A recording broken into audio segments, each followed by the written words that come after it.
बिल्कुल छोड़ के गया, लेकिन उन्होंने 5 साल तो मलाई खाई ना, तब तो नहीं गए। अब वो क्या मांग रहे हैं भाई, वो चीज़ हर चीज़ें पूरी नहीं की जा सकती ना। कुछ नेता होते हैं और दल बदलू होते हैं, उनका काम ही होता है दल बदलना।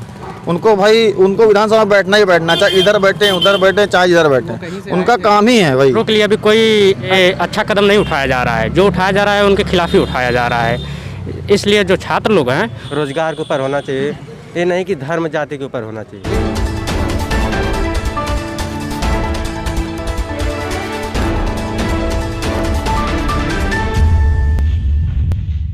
शिक्षा की गलियारों में राजनीतिक बयार किस तरीके से बह रही है, ये जानने के लिए न्यूज़ सुपर 7 की टीम इलाहाबाद यूनिवर्सिटी के कैंपस में अभी मौजूद है। जैसा कि आप मेरे पीछे देख सकते हैं, तमाम किताबों की दुकानें हैं, तमाम विद्यार्थी आ रहे हैं और जा रहे हैं इसी रास्ते से। और यहाँ पे इस यूनिवर्सिटी में, जो ये यूनिवर्सिटी है उत्तर प्रदेश का एक बहुचर्चित यूनिवर्सिटी रहा है, और जहाँ पे आप देख सकते हैं कि तमाम विद्यार्थी आना जाना और यहाँ पे शिक्षा ग्रहण करते हैं।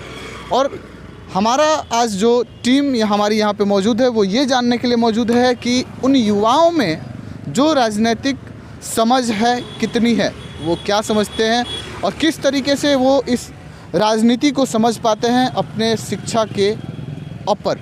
और अपने शिक्षा से बाहर यदि बात करें तो उनकी राजनीतिक समझ कितनी है और क्या है ये पूरा सरगर्मी, इसको जानने के लिए आज न्यूज़ सुपर 7 की टीम इलाहाबाद यूनिवर्सिटी के कैंपस में मौजूद है। तो आइए हम लोग कुछ विद्यार्थियों से बात करेंगे। जैसे कि आप देख सकते हैं हमारे साथ कुछ विद्यार्थी हैं। क्या नाम है आपका? जी सर, मेरा नाम आशीष सोनकर।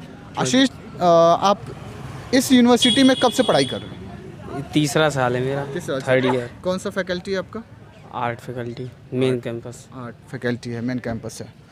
यदि हम लोग आशीष बात करें राजनीति समझ में आती है? क्या है राजनीति? राजनीति की परिभाषा क्या है, पता है आपको? किसको हम कहेंगे राजनीति? मतलब यही जो चुनावी मुद्दे जो चल रहे हैं, माहौल इस समय का, इसी के बारे में आप पूछना चाहेंगे जहाँ तक मुझे उम्मीद है। अच्छा, इसी के बारे में पूछना चाहेंगे। हाँ, बेशक इसी के बारे में पूछना चाहेंगे, क्योंकि फ़िलहाल तो जो पूरी एकदम उत्तर प्रदेश की जो बयार बह रही है वो राजनीति में बयार हो गई है।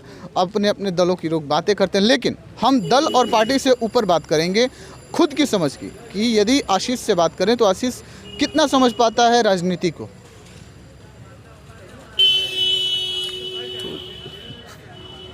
आप एक 18 साल के हो गए, यानी ये बताइए, पहले उम्र हो गई है। यदि आपको वोट करना है तो आप अपने अंदर कौन से आइडियोलॉजी के अनुसार आप किसी को वोट करते हैं, क्या सोच के? सर मैं यही देखूंगा कि जो सरकार आए वो अच्छी हो, ठीक, रोज़गार दे लोगों को, स्टूडेंटों का कल्याण हो, और भी बहुत सारे मुद्दे हैं जो मतलब सही होने चाहिए। कितना कल्याण हो पाया स्टूडेंटों का? नाम बताइए अपना। मेरा नाम विनीत कुमार है सर। हाँ। कितना कल्याण हो पाया विद्यार्थियों का? विद्यार्थियों का भी तो, क्योंकि आप भी एक युवा हैं, आप भी एक विद्यार्थी हैं और इसी कैंपस के विद्यार्थी हैं। तो जो अभी आशीष ने बताया कि सर युवाओं का, लोगों का कल्याण हो, कितना हो पाया है? देखा जाए तो युवाओं का अभी कल परसों की बात है, आप लोग खुद ही देख रहे हैं कैसा माहौल है छात्रों का। वो बेरोज़गार के लेकर कैसे सब धरना प्रदर्शन कर रहे हैं। हाँ, तो हम जहाँ तक उम्मीद है, अभी जो छात्रों का मुद्दा है, छात्रों के लिए अभी कोई अच्छा कदम नहीं उठाया जा रहा है, जो उठाया जा रहा है उनके खिलाफ ही उठाया जा रहा है। इसलिए जो छात्र लोग हैं वो ऐसा कदम उठाने के लिए तैयार हैं। छात्रों के खिलाफ कार्य किए जा रहे हैं, ऐसा इनका कहना है। लेकिन और लोग भी हमारे साथ मौजूद हैं, कुछ युवा भी हैं, उनसे भी हम जानेंगे कि क्या है पूरी राजनीति की स्थिति, राजनीतिक स्थिति क्या है उत्तर प्रदेश की, और ख़ास करके इस इलाहाबाद जो यूनिवर्सिटी का कैंपस जहाँ पे हम लोग मौजूद हैं। क्या नाम है सर आपका? मेरा नाम धीरज गिहारवाल है। मैं भी यहाँ AU से छात्र रह चुका हूँ, BA LLB का, और प्रेजेंट टाइम में महानगर उपाध्यक्ष हूँ भारतीय जनता पार्टी से, अनुसूचित मोर्चे से। सर क्या बयार है, और एक विद्यार्थी होने के नाते जो राजनीतिक शुरू करता है, आप जैसा कि आपने बताया कि आप यहीं के प्रोडक्ट हैं, आपने जब राजनीति को शुरू किया था तो वो आपका सर एक आइडियोलॉजी क्या था, किस उसके अनुसार आप कौन सा जो आपका सोच था, किसके आधार पे और किसको आदर्श मान के अपना राजनीतिक का करियर आपने शुरू किया था? आदर्श देखा जाए तो भारतीय जनता पार्टी की जो है उनके जो नेता हैं वो एक पढ़े लिखे एक सभ्य समाज से वो लोग आते हैं। और हालांकि देखिए समाज है, समाज में एक परिवार की तरह होता है हिसाब किताब। जैसे कि भाई कोई, जैसे भाई ने कहा कि ऐसे विद्यार्थी दुखी हैं, ऐसा नहीं है। समाज में एक समाज परिवार की तरह होता है। अब जैसा कि इनके साथ इनको लगा कि भाई इसके साथ गलत हो रहा है तो इन्होंने आवाज़ उठाई। भाई जब तक बच्चा भूखा है, बोलेगा नहीं कि भूखा है, तो उसकी प्यास कैसे बुझेगी या खाना कैसे पाएगा? ठीक है, वो भी आपने एक कहा परिवार सर, का है। आपने कहा कि बच्चा भूखा है, रोएगा नहीं तो पता कैसे चलेगा, लेकिन माँ बाप का भी तो फर्ज है कि ये बिल्कुल जाने फर्ज होता है। कि हमारा बच्चा कब भूखा रहता है, हमारे बच्चे को कब भूख लगती है और कब उसको खाना देना है। बिल्कुल बिल्कुल, मैं ये बात मानता हूँ। और देखा जाए तो भारतीय जनता पार्टी की अगर बात करें हम, तो देखा जाए इतनी बड़ी बड़ी सड़कें बन रही हैं। जैसे आजमगढ़ जैसे जोड़ा गया, आजमगढ़ को लखनऊ से राजधानी से जोड़ दिया गया है, ये बहुत बड़ी बात है। इंफ्रास्ट्रक्चर देखिए, MNIT हमारे यहाँ का देखिए, वहाँ ये आप समझ लीजिए पूर्वांचल का ये ऑक्सफोर्ड माना था AU, ये सेंट्रल कर दी गई। इसमें आप देखिए हर एक भाषा यहाँ आप सीख सकते हैं। यहाँ पे बड़े बड़े प्रोफेसर हैं और पूरा पूर्वांचल समझ लीजिए, पूरा पूर्वांचल यहाँ पड़ता है हमारा, समझ रहे हैं आप। और दूसरी चीज़ देखा जाए, अब गाँवों में जो घर पक्के बन रहे हैं, पैसा मिल रहा है, घरों के लिए पैसा मिल रहा है, वो बड़ी चीज़ है।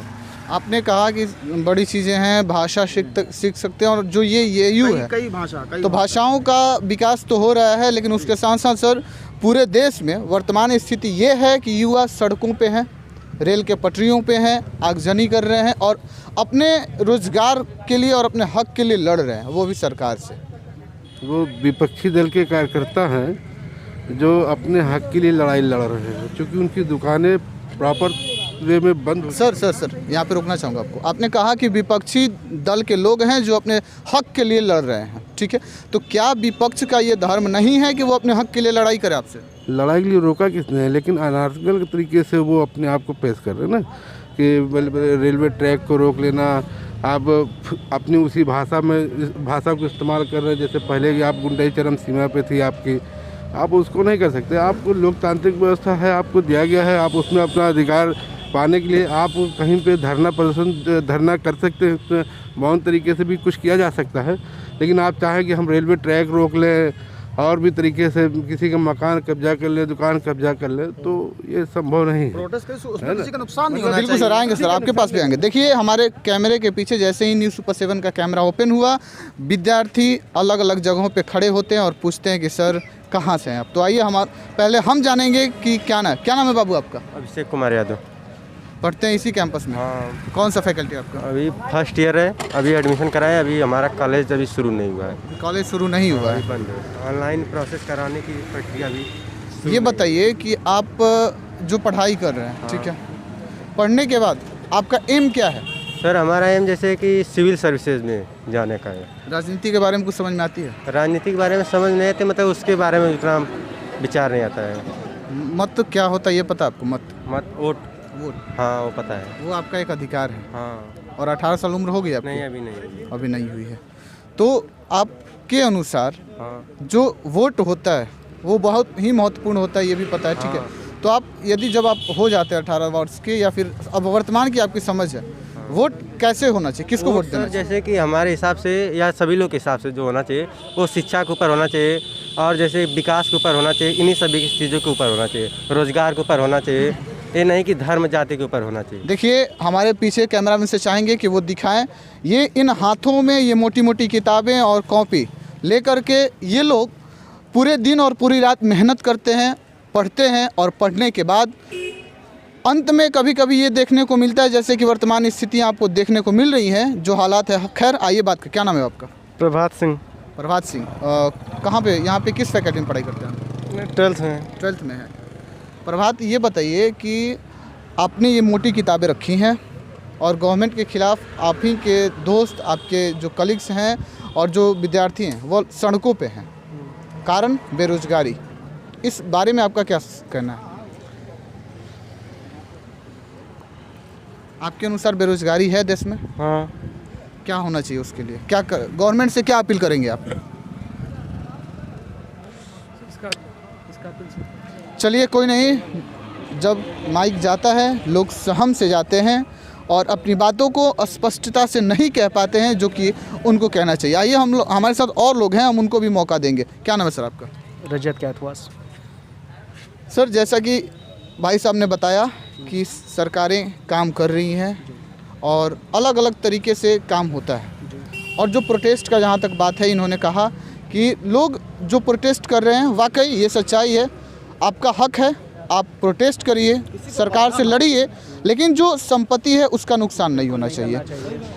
आप किसी दल, किसी पार्टी से अलग होकर यदि हम आपसे पूछें कि जो वर्तमान स्थिति है सरकार की रोजगार के आधार पे, और जो बच्चे प्रोटेस्ट कर रहे हैं, चाहे वो ऑनलाइन प्रोटेस्ट हो या कुछ दिनों से ये अलग अलग प्रतिक्रियाएं दिख रही हैं, तो इस पे आप क्या कहना चाहेंगे? रोजगार मिला या नहीं मिला? स्ट्रेट एंड फॉरवर्ड सवाल। हमारी भारतीय जनता पार्टी सरकार, सर, हमने कहा पार्टी से परे, पार्टी से परे होकर बात करिए, क्योंकि आप एक पार्टी से पहले आप एक आम नागरिक हैं, आपके भी घर में भाई होंगे, पड़ोसी होंगे। यदि हम उस पर बात करें तो कहाँ तक सच्चाई है और कहाँ तक सरकार रोजगार दे पाई है? रोजगार देने का काम कर रही है जो इस समय प्रेजेंट में सरकार है, बिल्कुल देने का काम कर रही है। अब देखिए, तुरंत कोई चीज़ वो नहीं हो जाती, और इसमें कुछ लोग जैसे कि विरोधी दल हैं, इसका भी फ़ायदा उठा रहे हैं। इसमें कर क्या रहे हैं, उनके साथ मिल के उनके नाम पर भी रख के इस चीज़ को बढ़ावा दिया जा रहा है। बाकी विकास यहाँ सब कुछ, ये सारी चीज़ें हो रही हैं, लेकिन एक देखिए टाइम होता है ना हर चीज़ का। अभी उन्होंने 5 साल में बहुत कुछ किया, इतनी चीज़ें, हाईवे दिया, सब कुछ दिया। बिल्कुल बिल्कुल बिल्कुल जी। युवा हैं, इनसे ज़्यादा बात करेंगे, क्योंकि एक युवा जो होता है वो बहुत लंबा देखने का प्रयास करता है। ये बताइए, उत्तर प्रदेश का जो राजनीतिक अभी माहौल है, तोड़ जोड़ की राजनीति हो रही है, चाहे वो आपकी दल हो, अपर्णा यादव को अपने पास लाए, या ओपी राजभर आपको छोड़ के चले जाएं। और ओपी राजभर का कहना है कि जब हम थे इनके साथ तो हमने सरकार बनाया, हमने मदद किया।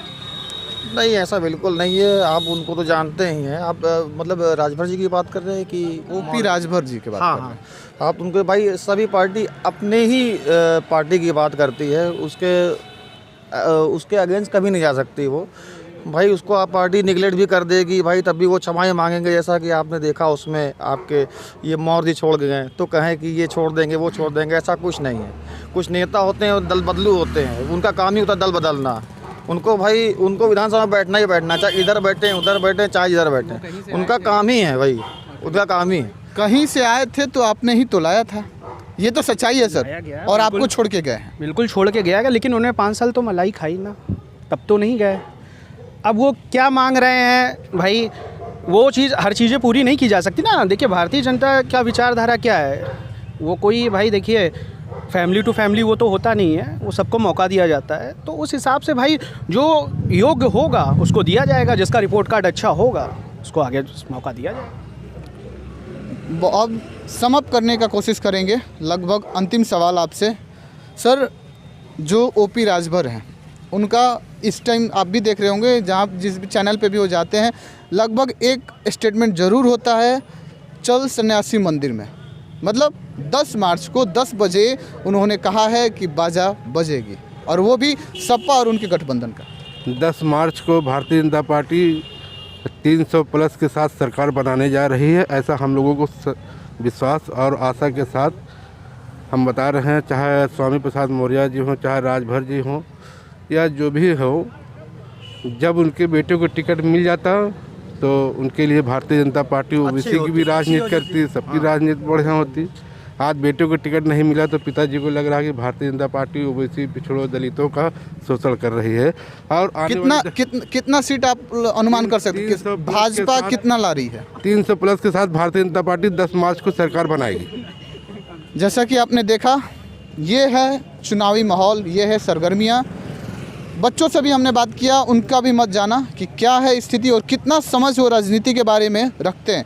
अभी आप मेरे कैमरे में देख सकते हैं, यूनिवर्सिटी है ये इलाहाबाद यूनिवर्सिटी, जहाँ से एक विद्यार्थी अपने, चाहे वो राजनीतिक जीवन हो या अपने जीवन में जो भी उनका मोटिव होता है, वो अपने उस मोटिव को प्राप्त करने के लिए दिन रात इसी गलियों में आया जाया करते हैं, किताबों के साथ खेलना, किताबों के साथ पढ़ना और किताबों के साथ अपना नींद भी पूरा करना, और अपनी आँखों में एक ख्वाब लेकर वो इस गलियों में आया जाया करते हैं।